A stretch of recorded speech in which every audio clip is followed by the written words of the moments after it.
Right now, he's requesting damages for filing a false restraining order. I don't see anything threatening here.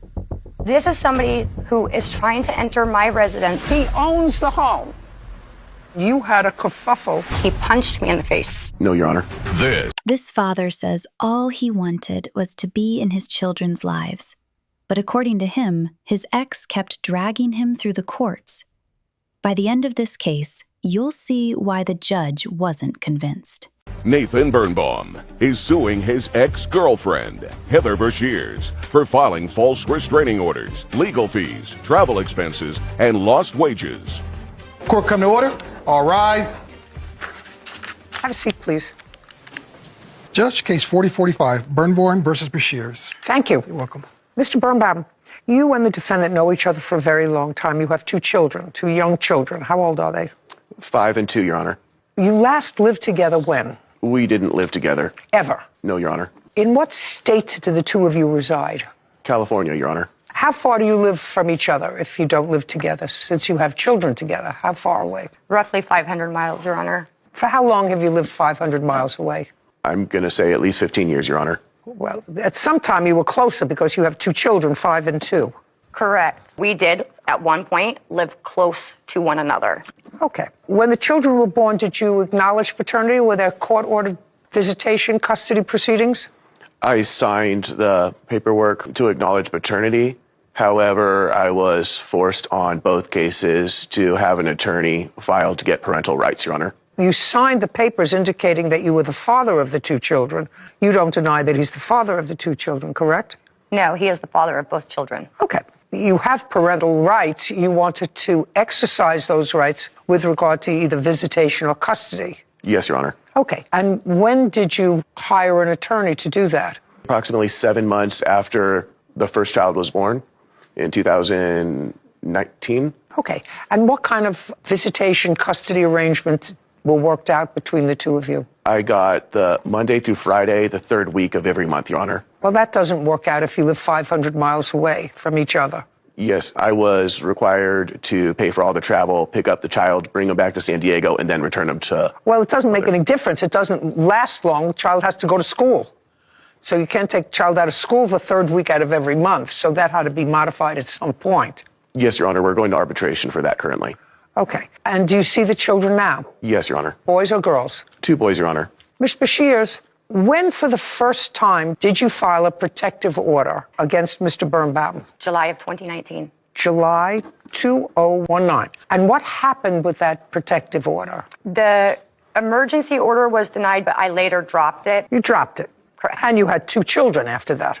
And when was this next time you filed for a protective order? The next protective order was actually issued. It was an EPO order, and that was issued by a judge when the police came to my house. Would you please tell me the month and year? That was December of 2021. And EPO, December. Correct. December of 2021, an EPO was issued. Was that ever made final? No. Was there ever a hearing on that? No. So it was dropped? Correct. When was the next protective order? The next request for a protective order I filed in January of 2024. And what happened with that protective order? I was denied a temporary order. Okay, so you were denied a TRO. Based upon location. Shh, just a second. Denied a TRO. Were you ever granted a protective order? Final. The answer is yes or no. Are we specifying that case? Just that case, January of 2024. No. Did that case go to trial? Yes. Was it dismissed after trial? Yes. Were there any other protective order filed by you? Yes. When? June 24th of 2024, and that was due to some threats that were being made to me. Just a second. I'm going through. June of 2024, was a TRO issued? Yes. Ex parte, you alone. Was there a trial? We had a hearing, not a trial. Did you testify? We both sat in front of a judge. Yes, we did both speak to a judge. It's not speaking to a judge. We're not having a cup of coffee. You went, you had a hearing / trial. The judge took testimony. You swore to tell the truth? True. Yes. You told him what you were complaining about? Yes. Well, that's a trial. What happened after the trial? Because Not because. Okay. 2 things happened. Either you were He stated granted that a he wanted final order of protection. The judge stated that he wanted... No. Don't tell me what the judge stated. Okay. What I'm asking you is, were you granted a final protective order? I was told to refile in a different county. So the answer was no. Correct. The judge took testimony. Now I'll see the judge telling you to file in a different county, because that's what your case is about, these series of protective orders. Yes, Your Honor. This is the order, and I have it highlighted at the bottom where he's stating to refile.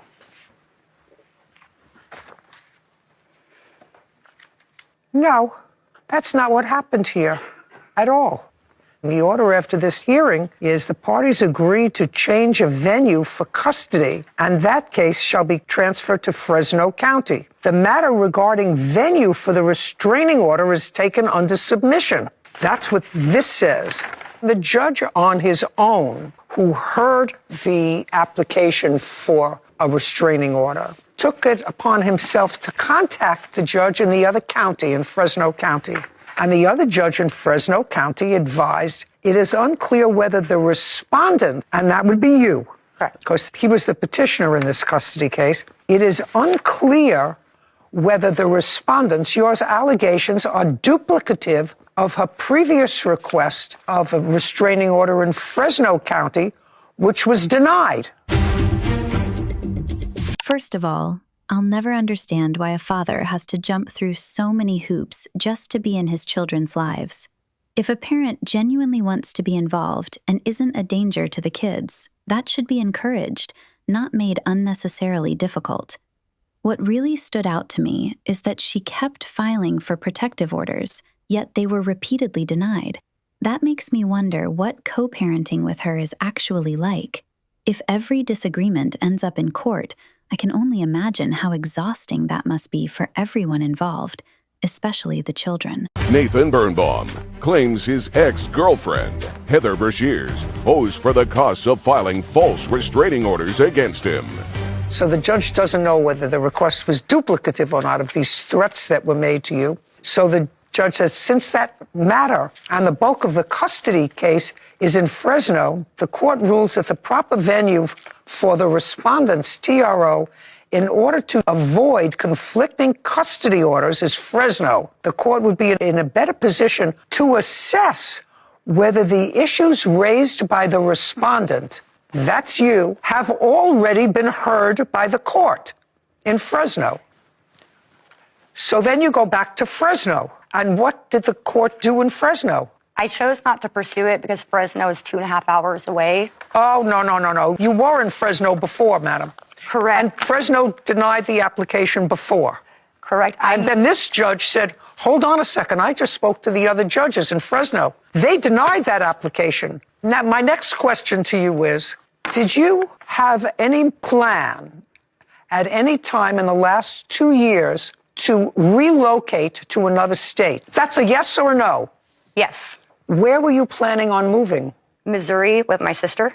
And when did you advise Mr. Birnbaum that you were planning on moving, or did he find that out from one of your children? No, this had been a discussion that had started in October in between me and Mr. Birnbaum, and I do have emails that reference I'd like to see them. going to court to solidify. I'd like to see them. He was opposed to your moving to Missouri. Correct. As well, he should oppose your moving to Missouri. And there's new orders on that case, Your Honor. Is Yes. that case concluded? Yes, Your Honor. It's scheduled for arbitration, but that's the blocking the move away request. This is what? That is the judge's order denying the move away request for Heather Brashears. Oh, I would have assumed that the request to move to Missouri was denied. Right now it is denied, and we're planning on proceeding forward with both of us in California. But we have to come up with some more permanent structure, so our case is not closed. It is ongoing. Well, Ms. Brashears, this is relatively gratuitous on my part. You can move wherever you want to move. This is a free country. You have the right to move from one place to another until you have children. And when you elect to have children, those children have two parents. And just because you want to move closer to your sister, to Missouri, doesn't mean that you can move with your children. You couldn't move to Missouri to be with your sister. You just can't take your children. I assume you don't work? Right now I take care of my son who was born prematurely. Just a second. I assume you don't work. Currently I do not work. So you're certainly not moving there because you're relocating for work. You want to move to Missouri, I assume, for family reasons. And the health care. There's a health care Mercy Children's Hospital throughout the state. And Oh, that's baloney. And any judge worth their salt is going to know. You live in the state of California. You're going to tell me Missouri has better health care than the state of California? In regards to the amount of specialists for breathing issues, there's a higher quantity than right now. California is really backed up. That's a yabbity. I'm going to tell you something. That's a lot of baloney. And it just so happens that your sister lives there? I mean, any judge who's going to use their common sense is going to say to himself, she just told me that her sister lives there. Well, then she did evaluation, and then she was told, because this is not a dumb woman, because I don't think that you're stupid, Ms. Bashirs. I think that you wanted to move, and you did research after you decided to move, and he was going to block you, and you said, well, I need a reason. I need a reason to move, because I'm not moving to work. I'm not moving because I have to. I'm moving because I want to. And the reason I'm going to tell the court is because they have more doctors to address an issue for one of my children than they do here in California. And I want to tell you something. I think that that's baloney. I don't have to look at anything that you have. I just can tell you that I traveled cross country to California to have a loved one taken care of medically here in California. And you're telling me you want to move from California to Missouri to take care of me? That's such a crock of baloney. Okay, you had hearings. Your hearings were dismissed or withdrawn. Mr. Birnbaum says that these allegations that you made in your application for a protective order were false. I'm going to examine the one that was done in Fresno, that was dismissed in Fresno and then refiled. Now, it was dismissed after a hearing, Mr. Birnbaum, in Fresno? Yes, Your Honor. Here's the paperwork for that case. May I see it, please?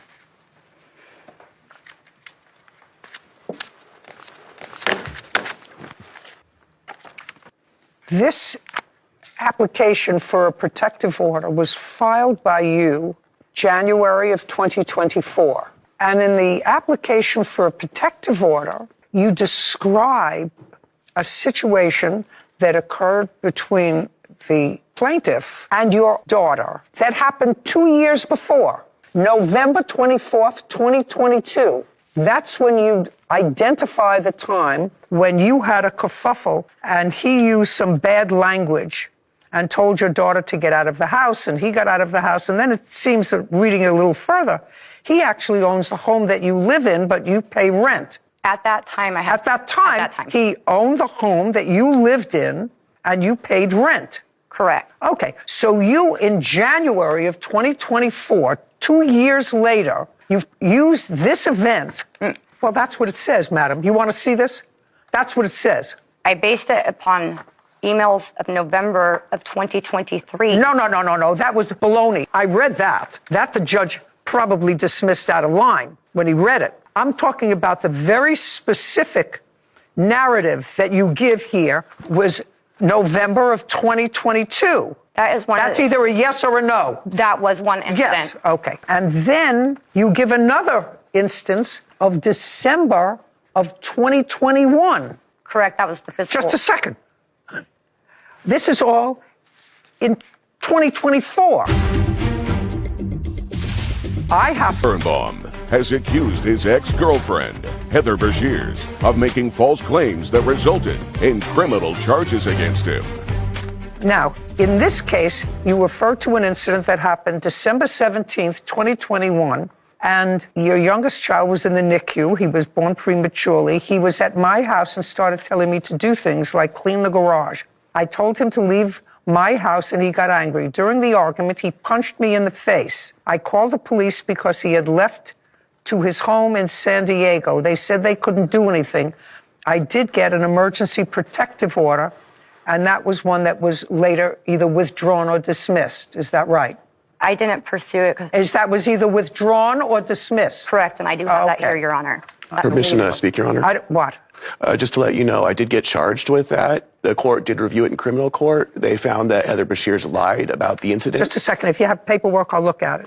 I don't have the criminal paperwork right here. It went to court, just dismissed. I mean, I'm not. Yes, Your Honor. This is not impressive for me when somebody wants to travel to Missouri. Okay. This is further what you say with regard to your request for a protective order. You say Nathan emails, calls, or texts me almost daily, this is January, threatening me with things like taking my children, entering my home by force, taking me to court, and other things. He is constantly harassing me and trying to provoke me, causing me anxiety and distress. Okay, now what I'm going to do, because this case has already been dismissed by the judge after a hearing. The judge heard your evidence and dismissed it. Now we're at a different part of the case. Now, because he is requesting that I grant him a monetary relief, I'm going to look at the texts that you're referring to, and those would be texts starting in December of 2023. You requested an emergency protective order. That means that something happened imminently. This was filed January 8th. Something had to happen immediately. Now, in December of 2023, I understand that the plaintiff found out that you were intending to move to Missouri. That's what he says. You may have been having discussions about it, but that's what you intend to do. And I have to evaluate whether or not these protective orders were filed as a ruse so that you could get a leg up in a proceeding to leave California jurisdiction, the children's home state, in order to relocate to Missouri. That is my focus. That would be your motive for filing a false restraining order, because you say, well, I have a restraining order against him, and therefore I should be able to move, and we'll figure out visitation. He can see the children 2 weeks over the summer vacation. December, I'll even go to November. November and December. In October, he was threatening. I'm not interested in October. And here's November, to where he's once May I again see- threatening. may I I'm see telling that, him please? that I'm going to file for a restraining order if this behavior does not stop. This is in November, the end of November, and I'm telling him. You're chatting. I'm looking at this. Okay. Are you kidding me? And I also Are have you another. kidding? Are you kidding me? I have another one from November. I'm just asking if you're kidding me. Nathan Birnbaum to you wrote, here's what's going to happen. I'm not interested in speaking to you further. I am requesting that you leave it at that. I'm not interested in conflict with you. I will visit my kids to see my kids in peace, nothing more. I am issuing you a 60-day notice to vacate. It's his home. Now stop harassing me. He's saying to you, I will visit my kids as planned and then return to work. Thank you. Now you tell me what's threatening about that. That primary residence is my home. Do you own it? Just a second. Do you own it? I paid the rent on it. I don't care. I asked you if you owned it. Mr. Birnbaum never lived there. I didn't ask you. I did not own it, but I was the leasee Just of a the renter. second. He owns the home. He's telling you he wants the home back. He's giving you 60 days to vacate. That's not the subject of a restraining order. So what I'm going to, Ms. Bashirs, you may be able to get over on somebody else. I've been doing this an awful lot for an awfully long time. Don't speak listening ears. God gave you 2 ears and 1 mouth for a reason. Okay, very good. Right now, he's requesting damages for filing a false restraining order, and this is what you claim is the basis for your filing a restraining order in January. There is absolutely nothing. No, that was not the basis. Nothing here that is a threat. You're suing her for $10,000 for Yes, Your Honor. filing this series of false restraining orders. Yes, Your Honor. You got it. you. Judgment for the plaintiff in the amount of $10,000. We're done here. This court is adjourned.